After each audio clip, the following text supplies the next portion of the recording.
Gavana Malamu Isa Timami okoni kaka kaunti gimor gi lokruoge mag dongruok madhi nyime e kaunti no kalure gi chenro mopogore masani itayo e yor yuto mag nama midendo ni blue economy.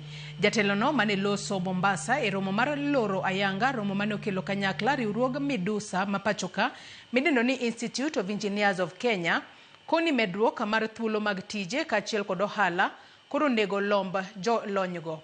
Tenda kaunti ma Mombasa mabende ne otelne kod jatend migawo mar apaya Daniel Manyala ne okoni gi mor gi chenro mathoth mag gedo madhi nyime ka dho wadh nam Chumbi maduto geto midusa go mondo tagi e lony mar rang'iny mowinjore.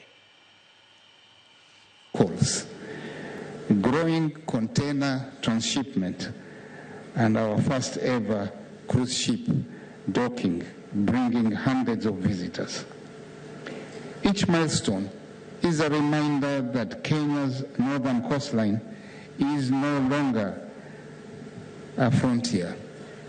It is an emerging maritime hub, and with that growth comes jobs for our youth, business opportunities for SMEs. You should always look down the coastal counties because this is where the gateway to the country and the region is.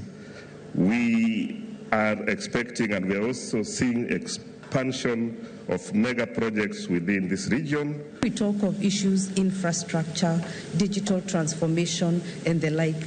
An engineer and a variety of engineers will need to be involved in order to make it happen. Purely because engineers, I know, I believe, and we have seen, occupy a very integral role in the success and the future of this country. We will actually have a task force on engineering the future, and it will have both industry and academia representation. And we now agree that we must take our destiny in our hands. Technological knowledge and resources sovereignty is something we must achieve if we are to make progress.